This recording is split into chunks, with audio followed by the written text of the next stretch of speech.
자, 그러면 75번 문제 보겠습니다. 포상금제로 들어왔는데요. 이 부동산 거래 신고법 포상금제 30회 출제가 됐고요. 작년 시험에서 쉬었고, 일단은 이 포상금 신고발 대상을 암기하는데, 신고발 대상은 교포양부모. 우리 저기에서는 교포양부모라는 게 있죠. 근데 부동산 거래 신고제에서는 여기서는 부동산 거래 신고 위반자, 이자하고 토지거래 허가 위반자, 다음에 이용 의무 위반자 이렇게 구분하시고, 여기 부동산 거래 신고 실거래가 위반에 대해서는요, 꼭 기억할 게 금액에 대한 거짓 신고해야 돼요. 금액에 대한 거짓 신고를 해야 된다. 그러면 다른 거에 대한 거짓 신고 아니에요. 이자는 취득가액의 100분의 5 이하가 틀어져. 이렇게 돼 있고, 거짓 신고니까 금액에 대한 거짓 신고해야 된다. 실제 거래 금액. 그 다음에 이제 3천만 원 이하와 같으로서 가장계약 신고, 가장해지 신고 있죠. 요거 3천만 원 이하와 같으고요. 이자 신고랑 포상금 주고요. 그 다음에 이번에 신설된 주택임대차 계약 신고 위반 있죠. 주택임대차 금액을 일단은 신고를 위반했다. 이것도 금액의 위반이에요. 그러면 이자에 대해 줍니다. 그러면 이자들에 대해서는 20%, 과태료 부과액의 20%가 나가고, 이들은 건당 50만 원이죠. 이 정도. 보겠습니다. 1번 질문. 부동산 등의 실제 거래 가격, 주택임대차 계약 금액을 거짓으로 신고한 자. 거짓 신고. 맞아요? 그래서 금액을 거짓 신고한 자, 과태료 부과액 20%, 한도액은 1,000만 원이죠. 포상금을 지급받을 수 있습니다. 자, 그래서 1번 질문 맞고요. 2번 질문. 거짓이나 그 밖에 부정한 마음으로 토지거래 허가를 받은 자를 신고받은 자. 자, 토지거래 허가 위반 자죠.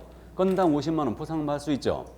3번님은 신고한 층 또는 허가한 층은 포상금 지급 신청이 접수된 날부터 1개월 내 포상금을 지급한다. OX.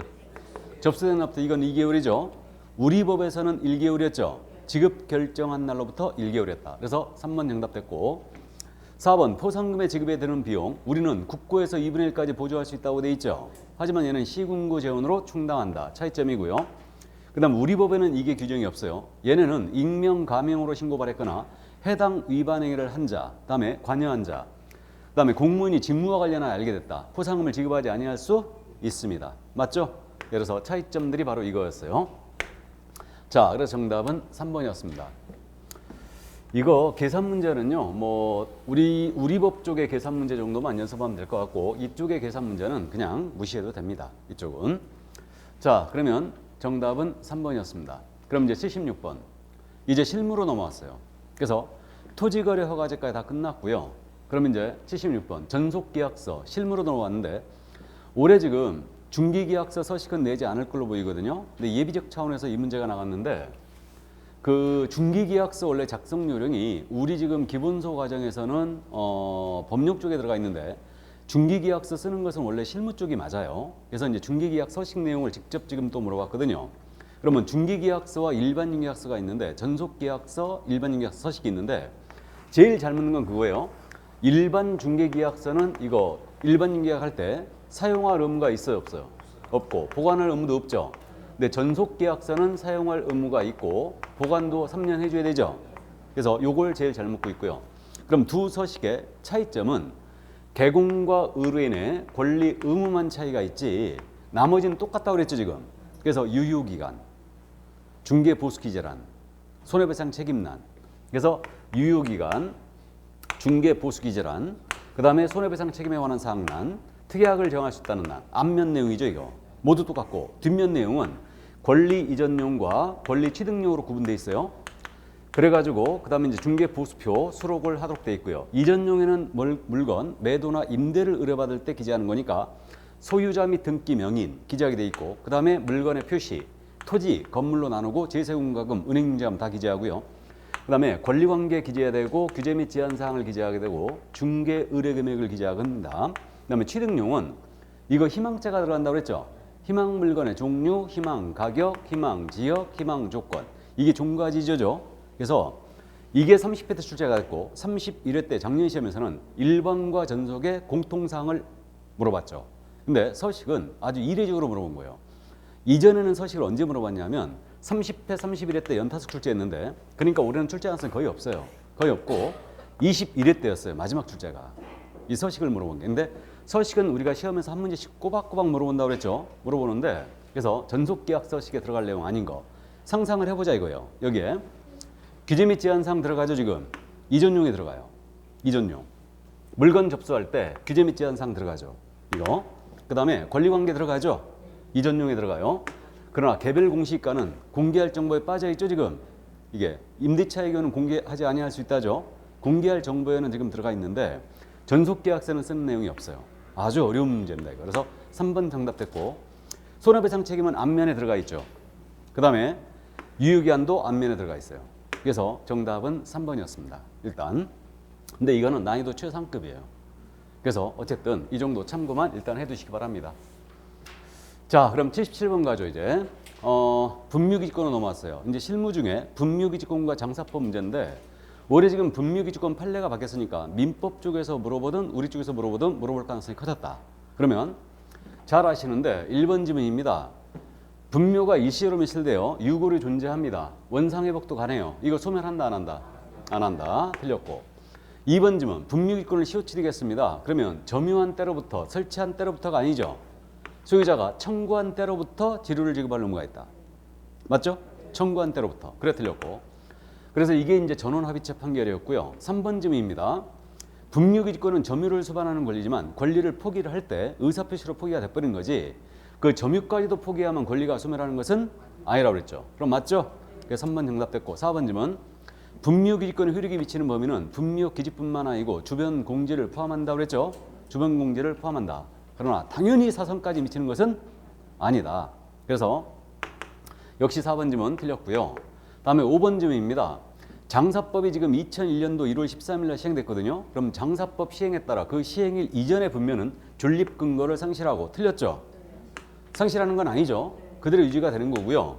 법 시행 이후에는 분묘일권을 시효취득할 수 없다. 후단은 맞았죠.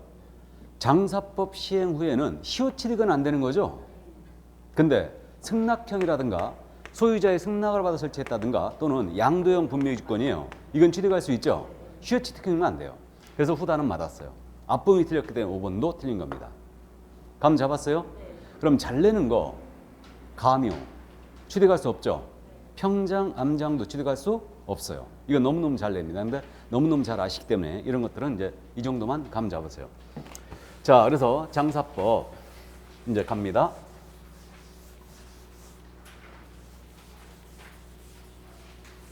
78번 문제. 장사법은요, 그 사후신고 사항을 꼭 기억하라고 그랬고, 그 다음에 존속기간에 대한 보호를 제한을 이걸 기억하라고 그랬고, 그 다음에 면적 제한에 대한 사항을 기억을 하시라고 그랬고, 마지막으로 이거 타인의 토지에 승낙 없이 설치한 분묘 어떻게 되느냐, 이 부분을 기억을 해주라. 이게 4개가 주 타겟이라고 했어요. 장사법은. 그럼 갑니다. 1번 지문 개인묘지 개인자연양지예요. 그러면 이거 개인자 들어갔죠. 30, 30제 기억하고 있죠. 그래서 개인자가 들어가면 30제곱미터 못 넘기고 30일 내에 사후신고다. 그래서 1번 지문 맞습니다. 2번 지문 공설묘지에 설치하는 분묘 한기당 면적 기억하고 있죠. 상석비석을 포함하고 있는데 10을 초과할 수 없고 합장은 15제곱미터를 초과할 수 없죠. 맞습니다. 면적 제한이죠. 다음 3번도 면적 제한인데 개인묘지는 30 맞습니까? 가족묘지 100 맞죠? 초과 설치할 수 없다. 그러면 개인 자연장지 있죠. 자연장지도 몇을 초과할 수 없어요? 30제곱미터 미만으로 해야 되죠. 개인 자연장지도. 그 다음에 가족 자연장지예요. 가족 자연장지도 숫자는 100이죠. 100제곱미터 미만으로 설치해야 되죠. 그럼 여기서 잠깐 신고 허가제 잠깐 따져볼까요? 개인묘지 30일에 사오신 거죠. 개인 자연장지 30일에 사오신 거죠. 그러면 가족 묘지예요. 묘지는 이제 허가라고 그랬죠. 개인 묘지만 빼고. 허가. 이건 살림을 훼손해야 되니까 허가다. 맞아요? 네, 자연장지는 이거 신고라고 그랬죠. 이건 사전 신고죠. 그럼 문중과 가족자연장지, 문중자연장지, 가족자연장지 사전 신고예요. 면적은 역시 100을 못 넘깁니다. 그래서 사전 신고다. 이렇게만 이제 감 잡고요. 자, 그 다음에 이제 봉합묘. 이거는 장사법에 직접 있기 때문에 제가 이거 자주 묻고 있는데, 봉합묘는 높이가 50cm가 아니죠. 10cm를 초과할 수 없어요. 10cm를 못 넘기게 돼 있고, 그 다음에 봉합묘는 한 기당 면적이 괄호 1m, 2m, 세로 1m라고 했죠. 그러니까 2제곱미터를 못 넘긴다고 했죠. 2제곱미터. 그래서 4번 지문 틀렸습니다. 그럼 정답 됐고요. 다음에 5번 지문. 설치 기간이 끝났거든요. 그러면 이거 존속 기간 알고 있어요. 30년으로 하고 있고 1회 30년 연장할 수 있죠. 그럼 존속 기간이 만료되면 철거해야 되죠. 1년입니다. 1년을 기억해야 돼요. 1년 내 화장하시거나 봉환시설로 모셔야 됩니다. 이게 정답은 4번이었어요. 한 문제가 더 있을 것 같은데? 그죠? 자, 그러면 분미의 존속기간은 30년으로 하고 이를 연장할 수 없다. OX, X. 바로 1번이에요. 1회 30년 연장할 수 있죠. 다만 연장기한은 조례로 단축할 수 있습니다. 그래서 이제 1번 질문, 이게 바로 분미권에 대한 강력한 제한이 되고 있고요. 다음 2번 질문입니다. 개인묘지의 개념이거든요. 개인묘지는 한 기의 분묘 또는 거기에 매장된 분과 배우자 관계가 있었던 분이죠. 이걸 같은 구역 안에 모시는 거예요. 그러니까 개인묘지는 한 분을 모셨거나 배우자 관계했던 분을 같이 모신다. 이게 바로 개인묘지예요. 그럼 가족묘지는 뭐냐? 가족묘지는 이거는 민법에 따라 친족 관계에 있던 분들 있죠. 친족 관계에 있던 분들을 같은 구역 안에 모시는 거예요. 그러면 문중묘지는 당연히 그거네. 문중원이었던 분들을 같은 구역 안에 모시는 거죠. 됩니까? 그리고 법인묘지는 재단법인에 한하여 설립 허가를 해준다. 그래서 재단법인 그 법인 설립해야 됩니다. 이게 법인묘지예요. 그래서 일단 그 정도만 감 잡고요. 그래서 이제 요것도 기출지문이었고요. 다음에 3번 질문입니다. 가족 자연장지를 조성하려는 자. 가족 자연장지예요. 사전 신고죠. 이건 100제곱미터 미만이 된다고 그랬죠? 맞습니다. 다음에 4번 질문. 토지 소유자가 그의 승낙 없이 해당 토지에 설치한 분명. 이제 승낙 없이라고 그랬죠? 그러면 연고자를 알게 되면 3개월 이상의 기간을 정한 통지 또는 공고해야 되죠. 모르면 공고하게 돼 있고요. 그럼에도 불구하고 이장을 안 해가면 시군구청장의 허가를 받아서 개장을 할 수 있다고 그랬죠? 개장을 할 수 있고, 그럼 이제 나중에 나타나서 그의 승낙 없이 설치한 분묘의 연고자가 나타나서 이거 타조 토지 사용권이라든가 그 밖에 분묘 고정 권리 주장하지 못한다고 그랬어요. 그래서 결국은 장사법 시행 후에는 요 규정 때문에 분묘 기지권을 시효치할 수 없다는 결론이 나온 거예요. 됐습니까? 이 정도. 그래서 정답은 1번이었어요. 이 정도 해결할 수 있죠? 그래서 장사법에 대한 이제 주요 골자를 일단은 해결을 했습니다. 여기서.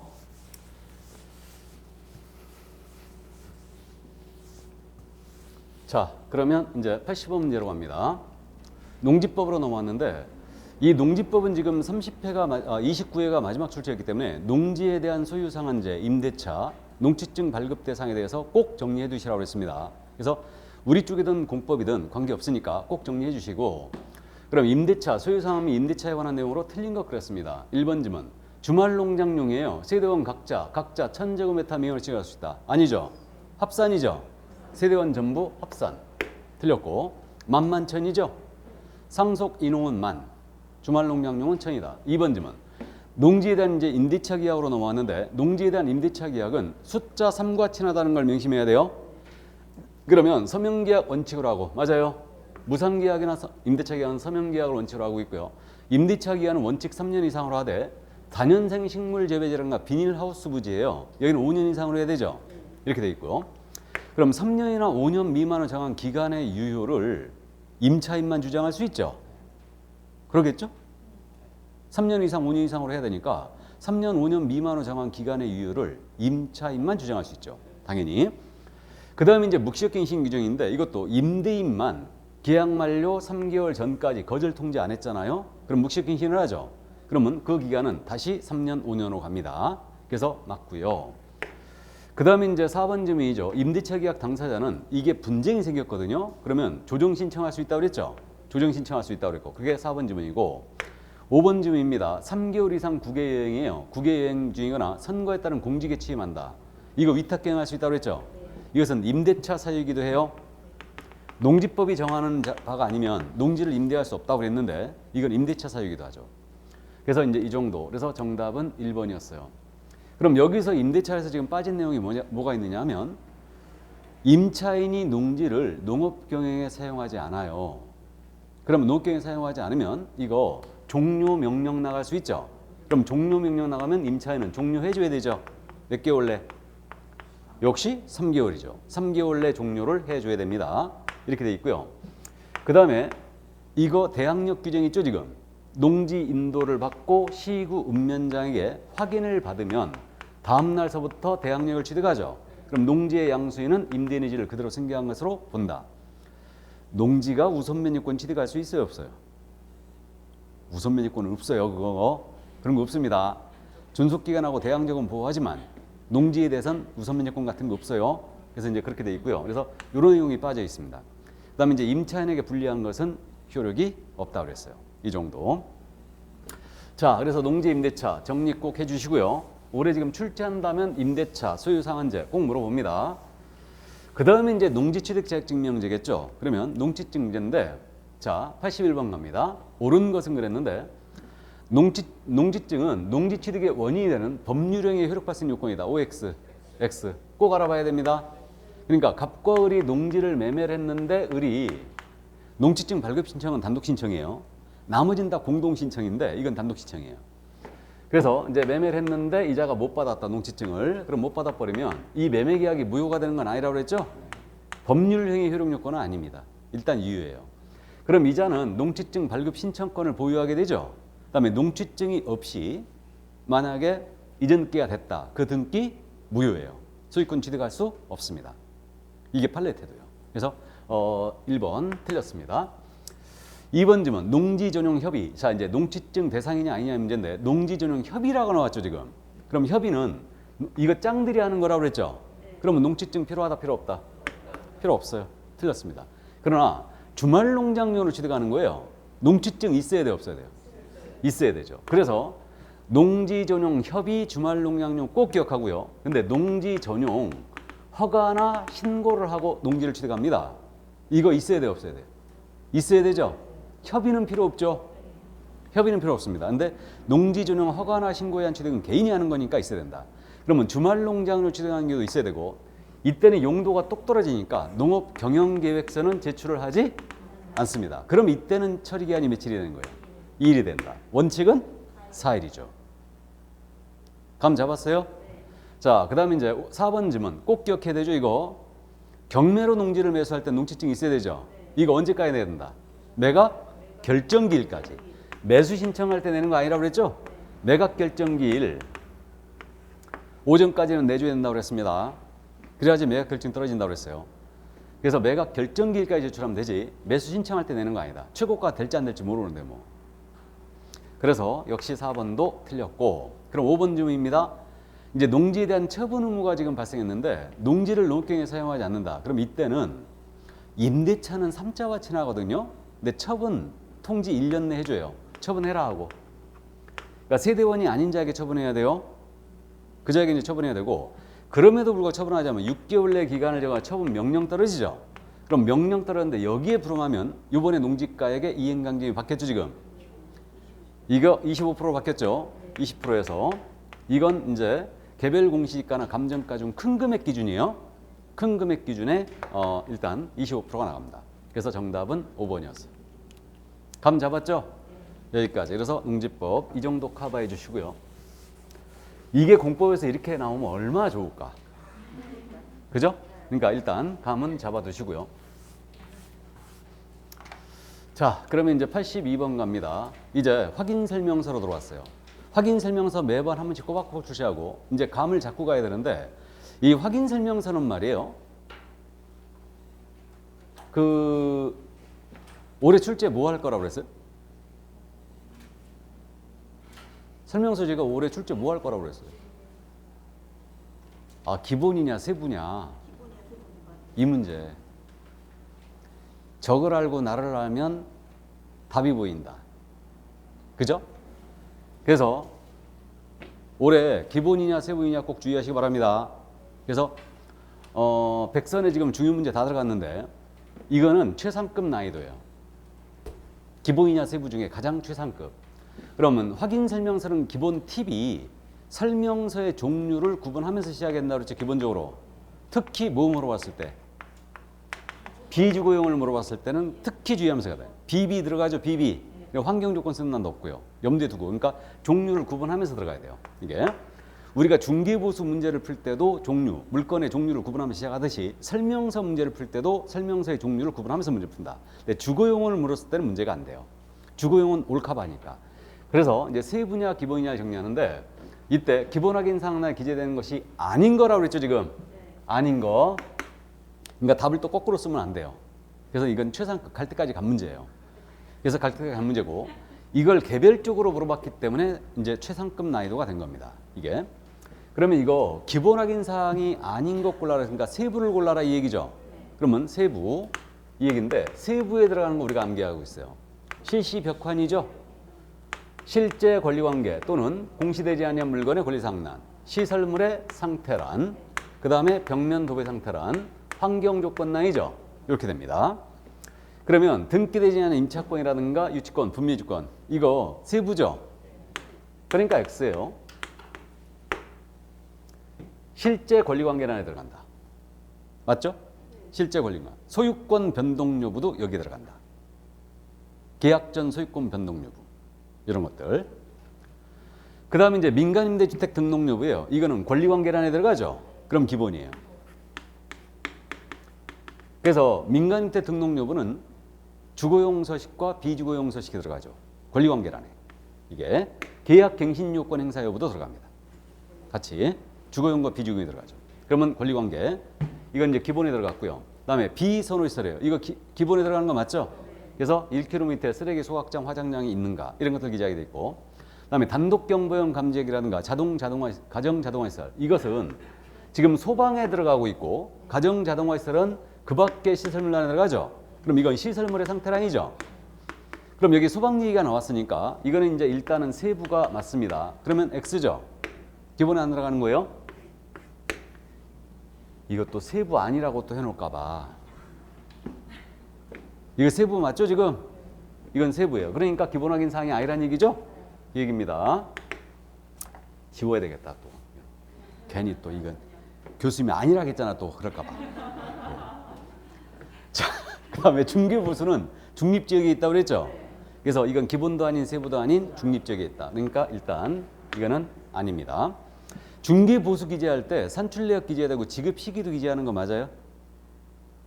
지급 시기. 다 기재하게 돼 있죠.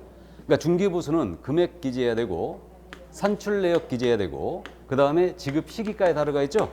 지급 시기까지. 이 정도 이해하시고, 그다음에 주차장 교육 판매 의료설이에요. 이거는 어디에 들어가는 거예요? 입지에 들어가죠. 입지에 들어가니까 이곳은 주차장 입지에 들어간다는 거 꼭 기억해야 돼요. 그럼 이건 기본에 들어가는 거 맞죠? 예, 맞습니다. 그럼 지금 아닌 거라겠으니까 지금 이거죠. 그러면 기억, 리을, 미음. 몇 개? 3개였습니다. 그래서 정답은 2번이었고, 이게 갈 때까지 간 문제라는 게 2번에 3개가 있는 거죠. 옮겨 적을 때 한 번쯤 주의해야 돼요. 몇 개냐 문제가 꼭 한두 문제씩 냅니다. 이때 시험에서는 주로 1번에 1개, 2번에, 2번에 2개 이렇게 내거든요. 근데 이런 식으로 냈을 때 옮겨 적을 때도 주의해서 찍어야 된다. 그래서 3번에 찍어버리면 안 된다는 얘기예요. 그래서 이게 갈 때까지 간 문제예요. 난이도 최상급의 문제죠. 그래서 이 정도까지 해결하면 충분히 우리가 이 문제를 해결할 수 있다. 그러니까 올해 꼭 주의를 해주시기 바랍니다. 아셨죠? 네. 자, 그래서 확인 설명서 문제 이해를 했고요. 그럼 이제 다음 문제 또 갑니다. 임대차 중개할 때 기재를 안 하거나 생략할 수 있는 거. 아, 이거 공통이 먼저 나왔네.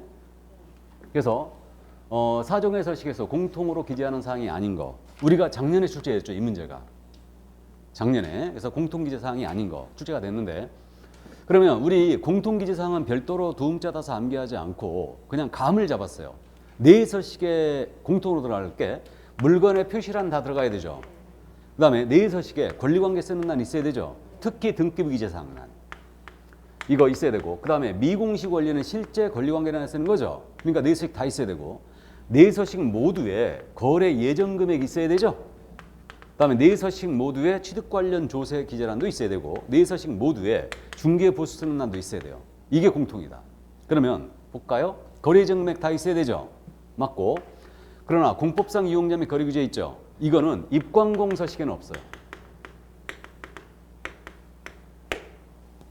세 서식에는 다 들어가거든요. 공법상 제한은. 근데 입광공 서식에는 없습니다. 이거는. 그러니까 입광공 서식은요, 공통기재 사항에다가 재단 목록과 임목의 생유 상태만 들어간다니까요. 요게 입광공 서식 내용이에요. 그러니까 입광공에는 입지, 공법상 제한 이런 게 들어갈 일이 없어요. 없습니다. 그러면 보수 들어가야 되고요. 권리관계 들어가야 되고 실제 권리관계 들어가야 되죠. 이 정도는 해결할 수 있죠. 아쉽게도 근데 작년에 냈네요. 그래서 일단 정답은 2번이었습니다. 자, 그럼 다음 문제로 내려갑니다. 자, 그럼 임대차 중개할 때 반드시 기재해야 되는 사항. 자, 그럼 임대차 중개할 때 우리 네 가지 생략할 수 있죠. 개별 공시지가 생략할 수 있고 건물 공시가도 생략할 수 있고요. 그 다음에 건폐율 용융상한은 이거는 생략할 수 있죠. 이건 공법상 제한에 들어가는 거 아니에요. 맞죠? 이때 주의할 점은 건폐율 용융상한 기재유령 어떻게 돼요? 이거? 기재유령. 기재유령. 작성 방법. 시군조례. 맞죠? 시군조례를 보게 되잖아. 토지이용계 확인서가 아니라는 얘기죠. 물론 다음 문제에서 연습이 돼 있을 거예요. 그 다음에 내진 설계 적용 여부예요. 이거는 물건의 표시란에 들어가죠? 물건의 표시란에 들어갑니다. 그러니까 임대차 중개할 때도 기재해야 됩니다. 이건 건축물 대장에 나온다고 그랬죠? 내진 설계 적용 여부는. 그다음에 취득세, 노후촌, 특별세, 지방교육세는 임대차 중개할 때는 기재하지 않습니다. 그러니까 정답은 4번이었어요. 이것도 난이도 최상급이에요. 암기사항이기 때문에. 난이도 최상급이에요. 이것도. 쉬운 것 같지만 어려운 문제입니다. 이거. 그래서 이 정도. 그러니까 임대차 중개할 때 네 가지 암기 꼭 하고 있어야 됩니다. 그래서 한 문제로 내면 참 좋겠는데 한 문제로 낼 가능성은 없고 그냥 지문 하나 정도. 그래서 감을 꼭 잡고 있어야 되고. 자, 그럼 이제 85번 문제. 이거는 지금 85번 문제는 이거는 지금 우리가 작성 방법에서 꼭 알아야 될 지문들만 쫙 모았습니다. 꼭 알아야 되는 지문. 그럼 이거 1번 지문 우리가 알아요. 1조 소음 진동은 오직 주거용만 있다고 그랬죠. 그래서 비주거용이나 이거 다른 서식에는 다 없다. 그럼 맞고요. 2번 지문 비주거용 서식에는 비선호 쓰는 난이 없다고 그랬죠. 근데 토지에는 있다고 그랬죠. 그러니까 2번 틀린 거예요. 그래서 이 토지 서식에는 비선호가 있습니다. 입광공에도 물론 비선호 없죠. 그래서 BB 꼭 기억해 두시고. 다음에 3번 지문입니다. 비주거용 건축물 서식에 내 외부 시설물 상태라는 중 소방에는 소화장과 비상벨이 들어가죠. 근데 주거용 서식에는 단독경보용 감지기가 들어가는 거 아니에요? 맞죠? 뭔 말인지 아시죠 지금?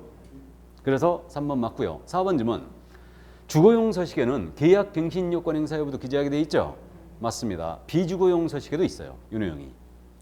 그래서 임대사업자 등록 여부 있잖아요. 민간임대주택 등록 여부. 이것도 주거용과 비주거용에 들어간다. 민간 임대주택 등록 여부. 임대사업자 등록 여부죠, 이게. 자, 이래 돼 있고. 그 다음에 이제 5번 지문 있잖아요. 입지조건란 암기할 사항이죠. 입지조건란. 주거용 서식에서 입지는 도로, 대중교통수단, 주차장 들어간다고 그랬죠. 이걸 꼭 기억하라고 그랬고. 그 다음에 교육, 판매, 의료시설에 들어가요. 일단. 그래서 일단 이렇게 되고요. 입지 조건도요. 입건공 서식에는 없죠. 주거용, 비주거용 토지에는 다 있어요. 근데 내용에 약간 차이가 있는데 참고해요. 주거용은 이렇게 6가지가 들어가거든요. 도로, 대중교통, 주차장, 교육, 판매, 의료시설이 들어가는데 비주거용 있죠. 비주거용은 여기서부터 없어요. 비주거용. 당연히 비주거용은 이게 안 들어가지. 왜 그러냐면 지 자체가 교육시설, 판매시설, 의료시설이거든. 비주거용 자체가. 그죠? 그다음 토지 서식에는 어디서부터 없냐면 주차장부터 없어요. 도로와 대중교통만 들어갑니다. 토지 서식은. 참고하세요. 감 잡았어요? 그러니까 일단 그 정도. 자, 그래서 여기까지. 그럼 이제 86번 문제. 공법상 이용자 및 거리규제 이 부분. 제가 아주 이건 정규 수업을 할 때 공법상 제한에 관한 사항란 있죠. 이건 한 문제로 낼 수 있다고 그랬죠. 지문 5개 구성이 가능합니다. 그래갖고 이제 한 번쯤 연습하고 하는데 출제위원이 이 정도로는 내진 않아요. 이제 일단 이거는 단편적이기 때문에 이해만 하고 하는데 주거용 서식에서 공법상 이용자 및 거리규제 상난 기재 요령입니다. 그럼 1번 지문은 아주 잘 되는 지문인데 틀렸죠 바로? 이건 시군 조례죠. 그래서 1번 바로 정답이에요. 건축물 대장이 아니고 시군 조례다. 토지 이용계 확인서로 잘 바꿔냅니다. 틀렸어요. 시군 조례다. 2번 지문 용도지역 토지거래 허가구역 여부입니다. 토지이용계 확인서로 확인하기 기재하는 거죠. 맞고 투기지역이라든가 이런 것도 기재란이 있어야 다. 근데 조정대상 지역 여부 기재란은 없습니다. 자, 그래서 2번 지문 맞고요. 3번 지문입니다. 도시군계획서는 지구단위 계획구역이 있죠. 이거는 개공이 확인하여 기재한다 이렇게 돼 있어요. 직접 조사 기재하게 돼 있고.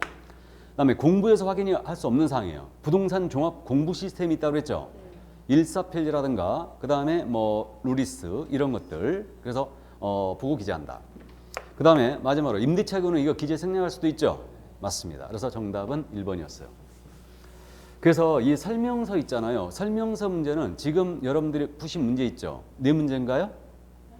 5문제인가? 기본 세부, 그 다음에 임대차, 공통, 작성 요령 이거 5문제네. 5문제인데 이 중에서 걸립니다. 그래서 이 정도 기본 세부를 꼭 구분해 주시고요. 이게 260문제 다 걸려요. 여러분들은 310문제를 갖고 있어 지금. 310문제. 뭐가 310문제인지 아시죠? 100선에다가 50개 또 나갔고 그 다음에 160문제 하고 있잖아요 지금. 아직 40문제는 안 했지만 거기에서 걸리게 돼 있어요. 걸리게 돼 있습니다. 이게 내가 찍신 아니에요 원래. 자 그럼 전자계약 시스템 보겠습니다.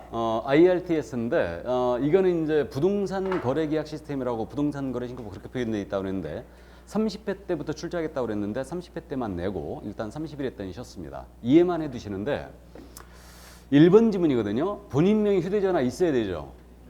그죠? 그래서 휴대전화가 있어야지만 전자계약을 할 수 있고요. 이게 그래서 1번 지문 틀렸습니다. 이게 휴대폰 인증을 거치기 때문에 휴대폰 꼭 있어야 돼요. 그 다음에 2번 지문입니다. 전자계약은 주택뿐만 아니고 토지나 상가, 오피 다 가능하죠. 현재는 매매와 임대차만 운영되고 있거든요. 그래서 주택에 하나요. 틀렸어요. 토지도 할 수 있어요. 토지의 매매, 임대차도 할 수 있습니다. 오피스텔도 가능하고요. 그래 틀렸고 3번 질문입니다. 쌍방 직거래 시에는 전자계약 안 된다고 했죠. 중개거래 하나입니다. 그래서 중개거래가 아닌 개인 간 직거래는 전자계약이 가능하다. 틀렸어요. 중개거래 하나 하고 있고요. 그 다음에 전자계약을 했어요. 이거 별도로 등기는 신청해야 돼 안 해야 돼요? 예? 소유권 이전 등기해야죠. 4번 질문. 이전 등기는 별도의 절차 없이 자동적으로 된다. 그럼 참 좋겠잖아요. 그죠? 그거 아니죠. 그럼 법무사들 아주 난리 나겠죠. 우리 먹거리 다 날렸다고. 그러니까 별도의 절차 없이 등기가 자동적으로 된다면 다 전자계약 할 거예요. 그럼 우리 중개사도 망했어. 그래서 중개사 쪽으로 와서 계약하니까 상관없나? 자, 그래서 4번 질문 틀렸고요. 5번 질문입니다. 부동산 거래계약 시스템. 자, 부동산 거래계약 시스템이 전자계약이라고 했죠? 이게. 그다음에 주택임대차 계약을 했어요. 그러면 신고서를 공동으로 제출한 것으로 본다 그랬어요? 맞죠? 그래서 자동으로 신고한 걸 간주됩니다. 전자계약을 한 확정일자도 자동 부여죠? 자동 부여입니다. 이렇게 돼 있고요. 그래서 이 정도만 이제 감 잡아 두시고요. 우리 개공은 회원가입 해야 된다고 그랬죠? 전자계약에 위해서는. 당사자는 회원가입 필요 없어요. 당사자 중에 법인은 회원가입 해야 됩니다. 법인은 회원가입 해야지 이용할 수 있고요. 그 다음에 이제 개공도 회원가입 해야 됩니다. 당사자는 근데 필요 없고 개인인자는 이제 필요 없고요. 그 다음에 이 전자계약 시스템에서 일단은 여러 가지 이제 장점, 단점이 있는데 이건 동영에서 일단 연습을 한 바가 있습니다. 그래서 가볍게 이 정도만 이해해 두세요. 자, 그럼 이제 전자계약이 끝났으니까 나머지 개별적 중개 실무 쪽으로 들어가야 되죠. 이제 개별적 중개 실무인데 부동산 등기 특별취법을 한번 정리해봤거든요. 한 문제로 정리해봤는데 이건 계약서의 검인제도예요. 그럼 이거는 출제를 안 하는 부분이고 올해도 출제 가능성 거의 희박해 보이는데 이해는 일단 해주다. 우리는 고득점 과목이니까 이런 것도 이제 커버를 하고 가긴 하는데 출제 가능성 높아 보이지 않아요. 그러면 계약서의 검인제도가 주 골자고 이건 부동산 등기 특별취법이다. 그럼 1번 지문 있지 않습니까? 1번 지문 우리 등기 기억하고 있죠? 그러면 매매 교환 같은 쌍무계약이었다. 그러면 반대급부 이행이 완료되면 60일 내 이전 등기 쳐야 된다고 그랬죠? 그 다음에 증여와 같은 편무계약은 60일 내 계약 효력 발생 날부터 60일 내 이거 이전 등기 해야 된다고 그랬죠? 그래서 1번 지문 맞습니다. 60일을 기억하라. 60일. 잔금침은 60일 내 해줘야 됩니다. 증여는 잔금이 없으니까 일단은 계약 효력이 발생된 날로부터 60일 내에 하게 돼 있어요. 다음에 2번 지문이 제일 잘 내는 거죠.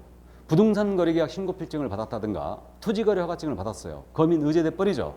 그래서 이 부분 이제 잘 알고 있고 잘 냅니다. 고맙게도. 그다음에 3번 지문 잘 알고 있는데 이게 집행력 있는 판결서였어요. 판결서일지라도 검인도장 찍어 와야 돼요? 안 찍어 와야 돼요? 찍어 와야 된다 그랬죠. 이거 그래서 세금 추적해야 되니까 검인을 찍어 와야 된다. 그러니까 판결은 규제 피해가는 거 없다고 그랬죠. 토지거래 허가구역의 토지를 판결로 취득하거나 농지를 판결로 취득한다. 전부 다 대상이에요. 짜고 친 걸 맡겨서 거민도 대상입니다. 그래서 이거 3번 맞고요. 그럼 4번 지문이에요. 거민 대상 계약을 개공이 중개했어요. 중개했다라도 이때는 거민 신청 의무가 있어요, 없어요? 없다 하겠습니다. 그래서 4번 정답이 된 거예요. 이건 권리이지 의무가 아니에요. 개공은 직접 계약서를 썼다면 거민을 신청할 권리가 있지 의무가 있는 거 아닙니다. 자, 이렇게 되고요. 그 다음에 5번 지문이에요.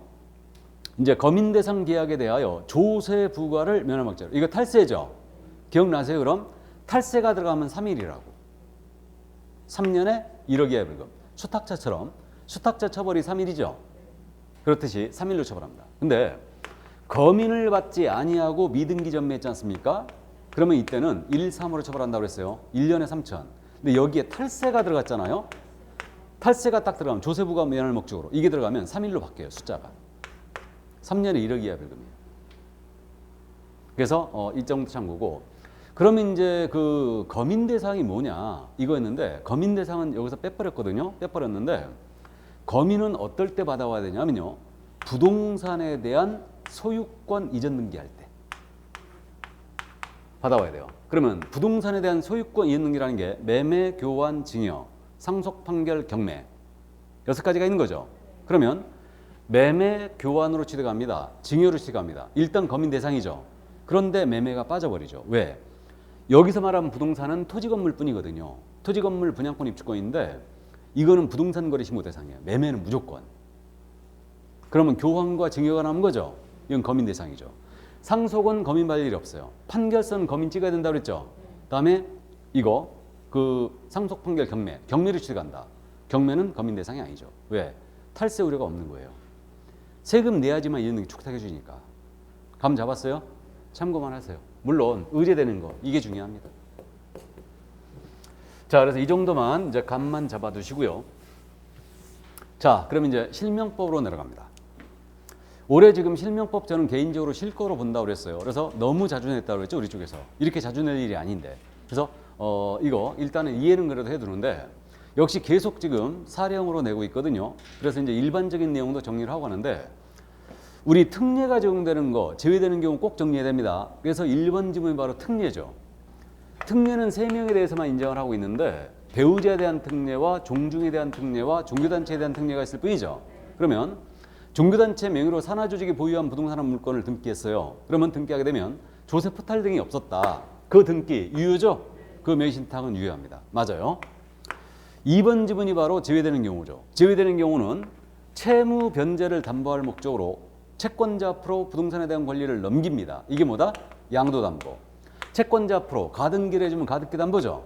그래서 이건 제외됐고 또 상호명의신탁 제외됐죠. 2번 지문이 바로 상호명의신탁이죠. 부동산의 위치와 면적을 특정하여 2인 이상이 구분 소유하기로 약정하고 그 공유로 하는 등기. 이게 구분 소유자의 공유 등기죠 지금. 이게 상호명의신탁이에요. 이건 무늬만 명의신탁이다. 그럼 명의신탁 이건 유효죠. 그래서 제외됐다. 명의신탁정에서 아예 제외됐어요. 그러니까 이 등기 유효죠. 그래서 요것을 특례가 적용이 됐거나 상호명의신탁 있죠. 이것을 학자들은 유효한 명의신탁이라고 부르는 거예요. 그러니까 명의신탁이 유효하기 때문에 이 경우는 만약에 남편이 처명의로 등기했다. 그럼 명의신탁정을 해지를 하고 내 앞으로 있는 게 해라. 할 수 있죠? 명의신탁이 유효했으니까. 이해되시죠? 그래서 이제 일단 그렇게 되고요. 자, 이제 3번 지문입니다. 부동산의 매도인이 실권리자는 매수인이지만 등기만 타이밍으로 한다. 자, 이거 느낌 와요? 실권리자는 매도인인데 실권리자는 매수인인데 등기만 타이밍으로 한다. 이거 중간 생략형이죠. 매수인이라고 그랬잖아요 지금. 부동산의 매도인이 실권리자는 매수인이나 등기만 타이밍으로 한다. 이게 3자간 아니에요. 중간 생략형. 그럼 이때는 그 등기 무효죠. 등기 무효잖아요. 그러니까 타인명의 등기는 무효잖아요 지금. 느낌 안 와요? 지문에서 알아봐야 돼요. 이게 3자간인지 계약인지. 그러니까 이 케이스가 그거 아닙니까?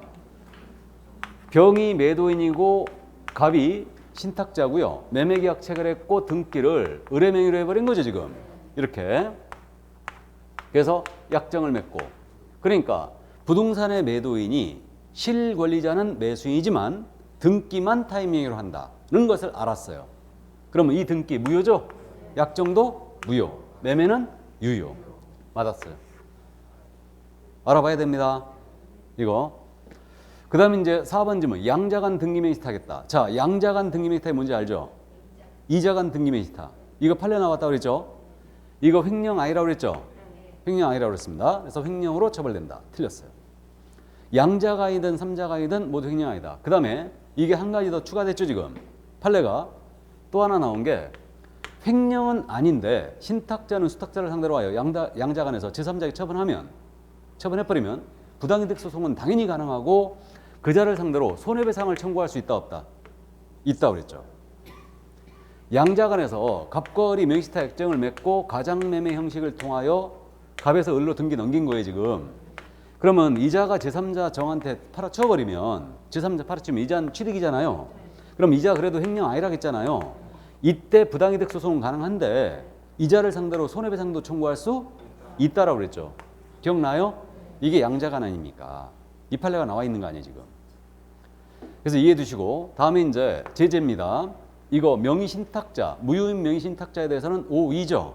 5.2. 그다음에 수탁자는 3일. 5.2는 3일 간다. 그렇게 이제 기억하시죠. 그러니까 이 정도. 그럼 이 신탁자에 대해서는 과징금도 나가죠. 과징금은 최고 몇 프로? 30%. 최고 30% 범위 내에서 과징금이 나가고요. 과징금 부과일로부터 1년 내 등기 안 찼다. 그러면 이때는 이행강제금 10% 나가죠. 부동산税 10% 나고 이게 1차. 그다음에 다시 1년 내 자기 앞으로 등기 안 돌리면 20% 나가죠. 이 정도 참고하시고. 수탁자는 과징금과 이행강제금 대상이 안 돼요. 주의할 점은 과징금은 최고라는 걸 주의해야 돼요. 최고 30%고 이행강제금 확정금이에요. 1차 10, 2차 20. 됐죠? 이 정도. 그래서 우리는 사실상 우리 쪽에서 중요한 내용은 여기에요. 이 내용입니다.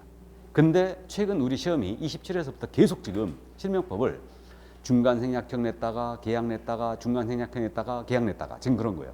그러니까 올해 출제하면 중간생략형이라고 그랬죠? 순서가. 자, 그래서 이 정도 이제 감을 잡아 두시고요. 그러면 정답은 4번이 되겠습니다. 횡령이 아니라고 그랬어요. 그럼 90번 문제 가죠. 이제 요즘 대세인 케이스. 중간 생략형입니다. 케이스. 갑과 을은 을 소유의 X부동산의 매매 계약을 체결하면서 자, 지금 매도인이 누구예요, 그럼? 을 소유의 X부동산입니다. 매매 계약을 체결하면서 동생 병과의 명의신탁 약정에 따라 동생이 병이었습니다. 왜 동생이라 못 박았냐면 이게 특례가 적용되면 안 되거든. 맞죠? 수탁자가 만약에 특례가 적용되면 배우자나 종중이라든가 종교단체였어요. 그럼 특례가 적용돼 버리죠, 잘못하면. 그러니까 동생이라고 또는 친구라고 이런 식으로 제시를 해주는 거예요. 그러면 약정을 맺고 병 명의로 이전 등기를 했어요. 을로부터 병에게 바로 등기 왔습니다. 이게 중간 생략형이죠? 예, 그래서 일단 약정은 무효, 등기도 무효, 매매계약은 유효. 이때 이 병이 동생이 정에게 팔아치웠대요. 그럼 정은 선악불문 취득이죠. 적극 가담은 취득 못하죠. 그렇다 하더라도 이건 횡령은 해당하지 않는다. 이걸 갖고 물어본 거예요. 그럼 1번 질문. 갑과 병 간의 약정이 조세부탈 등을 목적으로 하지 않는 경우 명의신탁 약정 및 등기는 유효다. OX. X죠. 이거 동생이었죠. 특례가 적용되지 않아요. 수금 안 됩니다.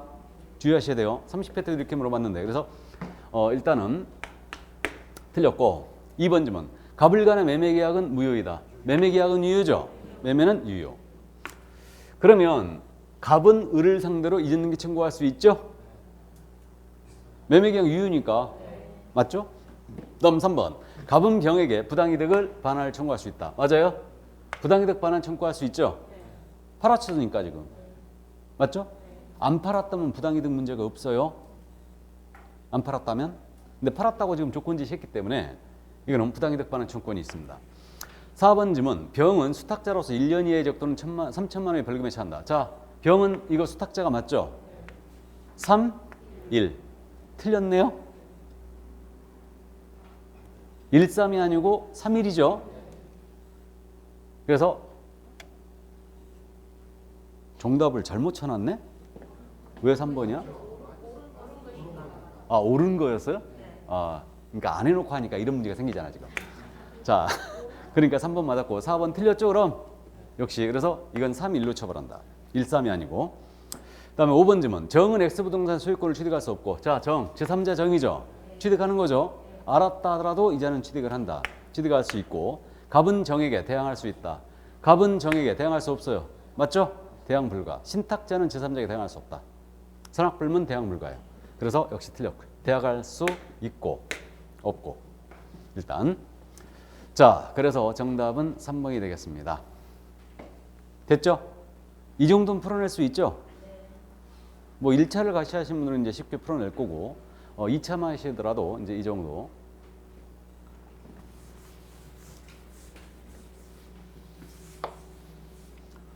그 점수 구간대가 지금 동영을 보면서 계속 60점, 70점대에 놓으시는 분들 있죠. 80점을 뛰어넘는 분들 없죠. 못 넘는 분들. 뭐 동영은 좀 문제가 어렵기 때문에 뭐 우리가 3주차 동영에서 지금 평균이 70점이 넘었는데 거기서 이제 플러스 5점 정도는 된다고 그랬죠. 그러니까 그 문제에서 플러스 5점. 제가 알고 이제 강의를 첫 출발하면서 그 얘기를 했었어요. 중개사법은 1년 동안, 근데 우리 모의고사는 중개사법이 전에 우리 평가한 거 보니까 너무 쉬운 것 같아, 문제가. 그래갖고 막 평균이 막 중개사법이 막 장난 아니던데, 우리 모의고사는. 근데 제가 낸 문제 기준했을 때 여러분들이 가장 최고 득점을 언제 한다고 그랬냐면 시험장에서 한다고 그랬어요. 시험장에서. 내가 강의 출발할 때 그 얘기 한 적이 있죠. 그러니까 1년 내내 시험을 보면서 80점을 한 번도 못 넘겼는데 시험장에서 나는 80점을 넘기고 오는 거예요. 시험장에서. 그러니까 최고 득점은 항상 시험장에서 해요. 일반적으로 이제 그렇게 이제 되고요. 그러니까 문제 자체가 좀 어렵다라는 얘기인데, 그러니까 지금 현재 참고로 이제 말씀드리면 70점대 또는 60점대에서 이걸 넘어서지를 못하고 있는 거예요. 이 한계를. 이 한계를 못 넣는 분들이 답이 어디 있냐면요. 제재 암기가 안 돼 있는 거예요. 정확하게. 결론은 이거예요. 우리 과목은 제재가 엄청나게 중요하다고 그랬죠. 그러니까 제재를 꿰뚫고 있어야 되거든요. 그러니까 어떻게 바꿔내든지 간에 제재를 금방 딱 알아차려야 되는데, 이 제재가 정확하게 암기가 안 돼 있으면 이 점수대에서 계속 놀아요. 한계를 못 넘기는 거예요. 그러니까 이걸 뛰어넘어야 되거든요. 그러니까 여기서 한번 탄력을 딱 받으면 그냥 바로 시험장에서 무조건 80점 이상을 맞거든요. 근데 이 점수대에서 혹시 지금 현재 계속 이렇게 머무르고 계신 분들, 그러니까 장판지를 풀었던, 동영을 봤던, 계속 이 점수대에 머무르고 있다. 그러면 이분은 제재를 다시 한번 꼭 체크해 주세요. 제재를. 그러니까 필취, 임취, 업무정지, 자격취소, 자격정지, 그 다음에 1년짜리, 3년짜리, 500과 100과 이거를 꼭 정리해야 돼요. 그러니까 이게 보는 순간 툭툭툭 튀어나와야 돼요. 그 정도 수준이 되면은 이제 80점을 딱 넘기게 돼요. 그러니까 남은 기간 동안 이 점수대에 있는 분들이 대단히 많을 텐데 여기 있는 분들은 꼭 이 제재들을 다시 한번 꼭 암기를 해주세요. 아셨죠? 써가면서 그렇게 해주셔야 합니다. 자, 그래서 90번 문제 여기까지 했고요. 그럼 이제 주임법 나왔죠? 그럼 또 쉴 때 됐죠? 예, 잠깐 쉬었다 하겠습니다.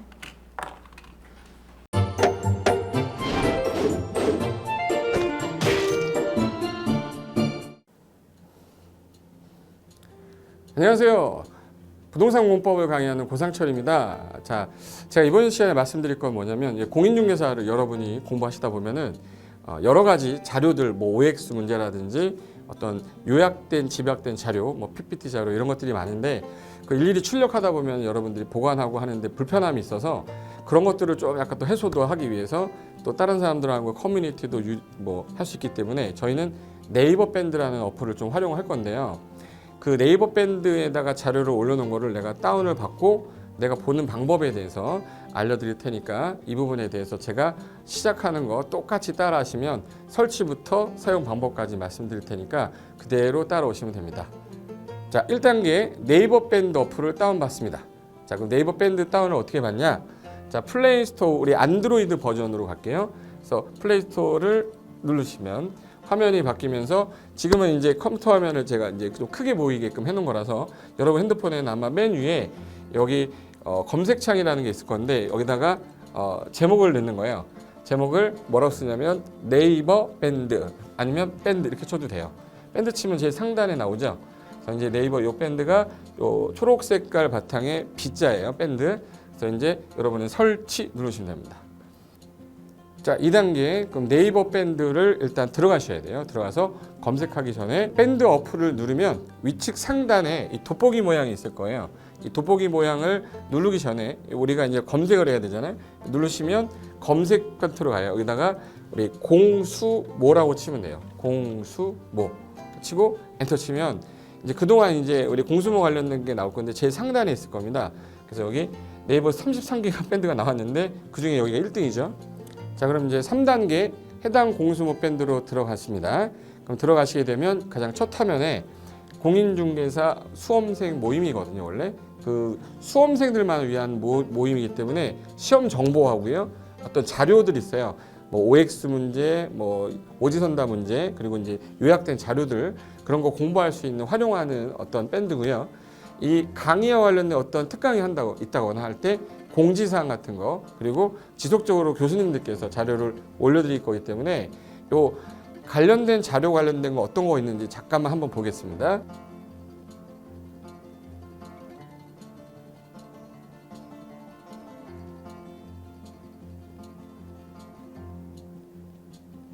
자, 그러면 4단계로 갈게요. 또 다른 꿀팁 하나 말씀드리겠습니다.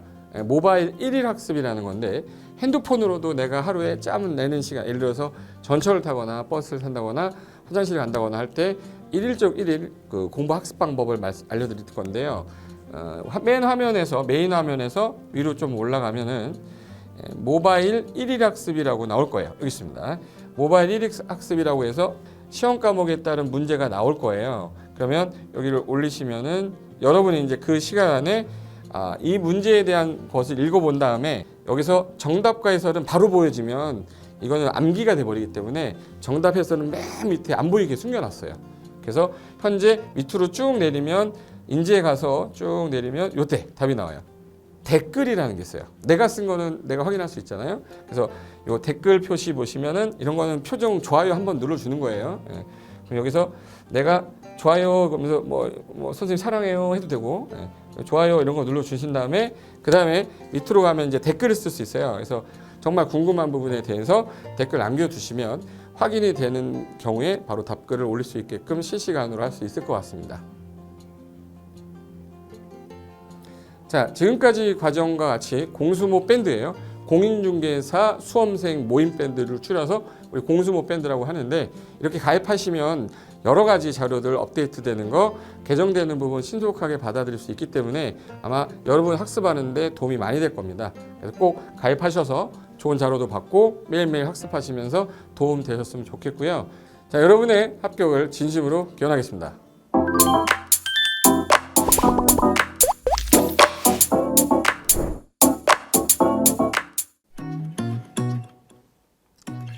자, 안녕하십니까. 자, 이번에는 부동산 실무 일반인들이 어떤 도움을 받기 위한 관련된 밴드에 대해서 소개를 시켜드릴 건데요.